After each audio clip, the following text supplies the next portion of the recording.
Baik, kita mulai. Bismillahirrahmanirrahim. Assalamualaikum warahmatullahi wabarakatuh. Selamat datang di channel Secara Sederhana. Hari ini kita membahas teori tentang komitmen organisasi, tapi kali ini bukan ngebahas secara teori, tapi ngebahas bagaimana komitmen organisasi bila dilihat dari sudut pandang variabel penelitian.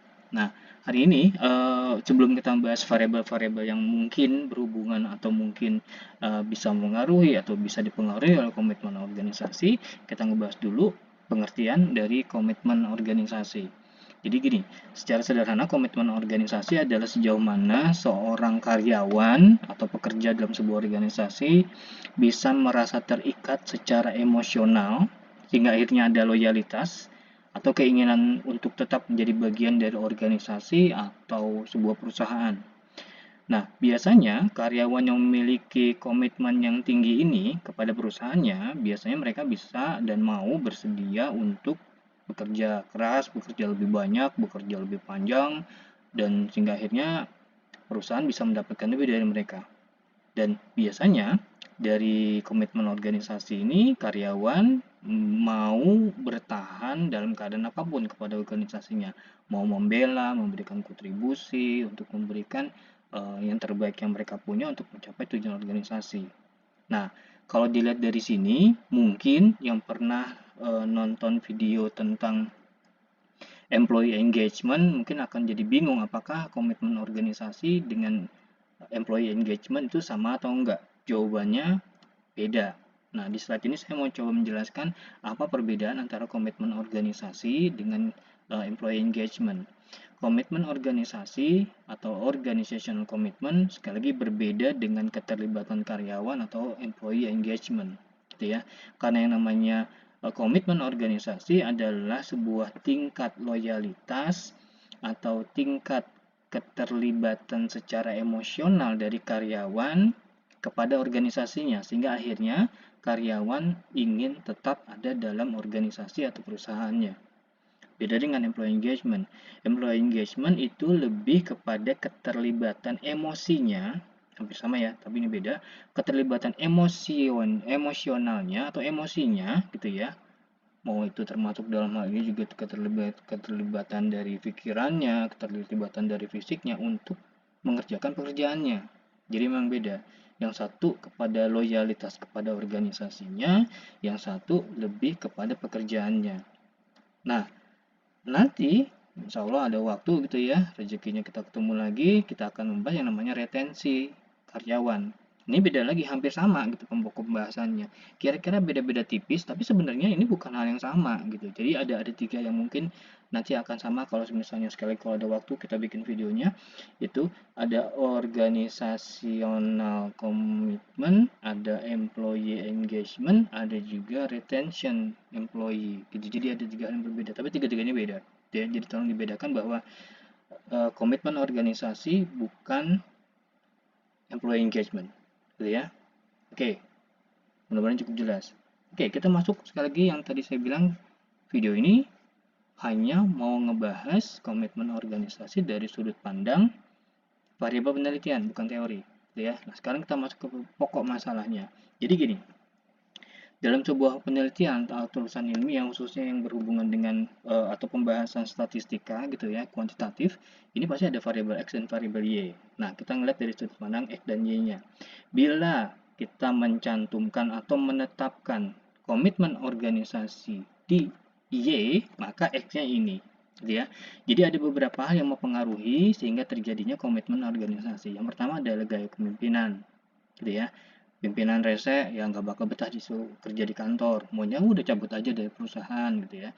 Pemimpin pelintat-pelintut, ya udah males juga ngerjain pekerjaan yang ditugaskan oleh pimpinan. Kenapa pimpinan pelintat-pelintut atau pimpinannya nggak mau membela karyawannya kalau ada masalah, itu juga bikin kita jadi nggak nyaman. Ngapain juga ada di sini, mendingan pergi gitu ya. Jadi nggak ada loyalitasnya, jadi enggak artinya ya udah komitmen organisasi jangan diharapin gitu ya. Kalau kita nggak puas sama pekerjaan kita juga, kita nggak akan komitmen dengan organisasi. Buat apa kita komitmen sama organisasi? Orang pekerjaannya juga ngeselin gitu ya, jadi kayak gitu. Termasuk penghargaan kompensasi juga bagian dari sini. Kenapa? Kalau misalnya perusahaan tidak menghargai hasil kerja dari karyawannya, pendapatannya di bawah yang diinginkan, sehingga akhirnya karyawan akan mencari cara lain untuk menyelamatkan hidupnya, misalnya dengan cara ya misalnya bekerja di tempat yang lain atau double atau jadi freelance dan segala macam, sehingga akhirnya nanti konsentrasinya terpecah. Jadi ini yang sekali lagi menyebabkan terjadinya komitmen organisasi. Bisa berdampak buruk karena tadi X-nya buruk gitu. Misalnya nggak ada work-life balance, ya nggak akan ada yang namanya komitmen organisasi kayak gitu. Jadi ini adalah beberapa variabel yang mempengaruhi atau bisa membuat yang namanya komitmen organisasi ada. Sama nih, ini set yang berikutnya ada lingkungan kerja yang kondusif. Kalau lingkungan kerjanya enak gitu ya, ini kan enak juga buat kerja di situ gitu ya. Misalnya ada waktu untuk istirahat, perlu musola ada gitu ya, perlu makan siang kantinnya ada gitu, segala macam. Akhirnya bisa membuat kita lebih nyaman kerja di situ. Nah, dari nyamannya itu biasanya tadi itu mengakibatkan adanya atau menimbulkan atau melahirkan yang namanya komitmen organisasi. Job satisfaction, jelas kalau misalnya kita nggak suka atau nggak puas dengan pekerjaan kita gitu ya, tentunya pekerjaan kita disebut puas kalau misalnya lingkungan kerja kondusif gitu. Kalau pekerjaan kita bagus, rekan kerja bilang, oh lo hebat kerjanya, itu kan enak gitu ya. Ya, dari job satisfaction ini termasuk pimpinan yang menghargai pekerjaan kita itu akan membuat kita menjadi punya yang namanya komitmen organisasi gitu ya. Ada keterlibatan pengambilan keputusan, tingkat konflik dan seterusnya. Ini ada beberapa variabel yang bisa mempengaruhi atau bisa melahirkan atau timbulnya yang namanya komitmen organisasi. Oke, berikutnya. Nah, ini adalah variabel yang dipengaruhi. Baru nih terbalik. Kalau tadi si komitmen organisasi ada di Y, sekarang dia ada di X, gitu ya. Kalau misalnya komitmen organisasi sebagai variabel yang mempengaruhi, maka yang dipengaruhi adalah ini semua nih. Ada turnover intention atau niat untuk keluar dari perusahaan. Ini cukup jelas. Kalau kita nggak puas sama pekerjaan kita nggak komitmen sama pekerjaan kita akan keluar. Buat apa ada di sini? Kalau misalnya kita nggak punya loyalitas kepada perusahaan, gitu ya. Terus kepuasan kerja, kinerja, produktivitas, termasuk absensi. Kalau kita nggak puas dengan perusahaan kita, ngapain juga kita absen tepat waktu? Gitu. Biasanya kayak gitu kan ya. Ada demonstrasi secara mental gitu ya di dalam diri karyawan untuk berontak dari apa yang ada dalam pikirannya dia atau yang ada dalam pekerjaannya dia gitu. Jadi mereka akan turun semuanya, turun menjadi kacau semuanya gitu ya. Tidak ada motivasi dan seterusnya.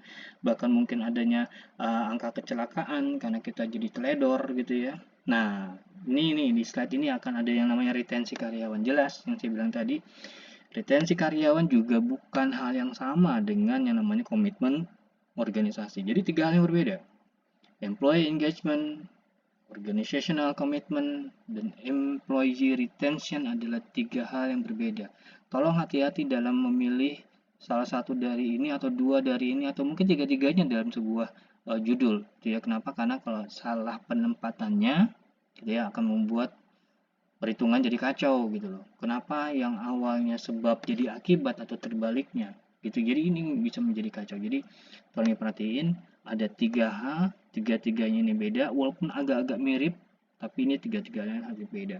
Nah, ketiga ini sekali lagi masih sangat jarang ditemuin dalam skripsi mahasiswa. Biasanya mereka mahasiswa masih menggunakan variabel-variabel klasik gitu ya, tapi kalau untuk jurnal ilmiah gitu ya yang biasa dibuat oleh dosen mungkin masih ada beberapa, tapi kalau misalnya memang saya bisa menyarankan ya kalau bisa ya mulai masuk ke sini. Tiga hal ini sekali lagi masih jarang diangkat gitu sebagai pokok bahasan, jadi sebuah hal yang cukup menarik gitu. Jadi ada tiga, ada retensi, ada engagement, ada komitmen gitu. Jadi ini bisa diambil gitu. Jadi ini ada beberapa, balik lagi ke materi, ini ada beberapa hal yang disebut variabel yang bisa mempengaruhi dipengaruhi oleh si komitmen organisasi gitu ya.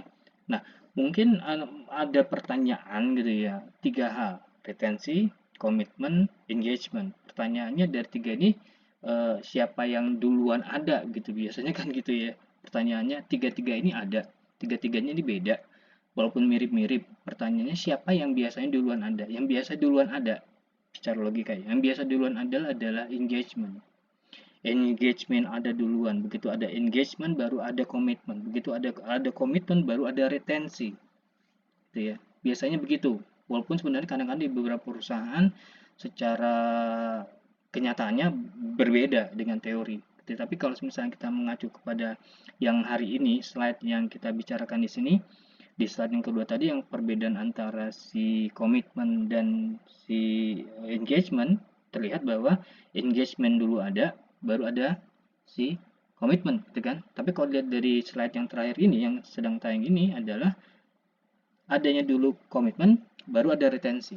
Gitu. Jadi kayak itu. Jadi kalau misalnya digabungkan semuanya, sekali lagi, kalau digabungin semuanya untuk menjawab pertanyaan siapa yang duluan ada, yang duluan ada adalah engagement, lalu timbullah komitmen, begitu ada komitmen baru ada retensi, gitu ya.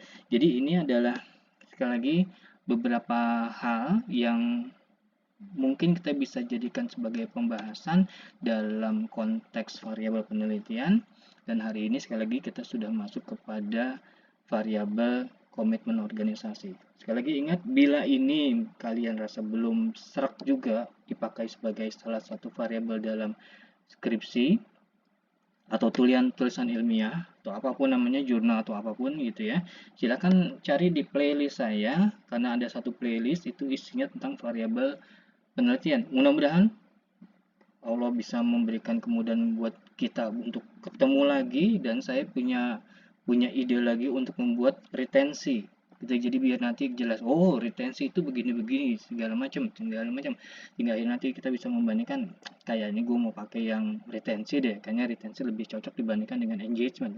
Silahkan gitu ya. Mudah-mudahan koleksi dari playlist ini terus bertambah gitu ya, biar nanti lebih gampang kalian mau bikin apapun gitu ya, tinggal lihat videonya, oh nyambung ke sini. Oke, gitu aja. Kebanyakan ngomong nanti kebanyakan salah juga, jadi saya pamit. Terima kasih atas waktu yang diberikan, mudah-mudahan ini bisa bermanfaat. Terima kasih, saya pamit. Selamat siang, assalamualaikum warahmatullahi wabarakatuh. Pamit.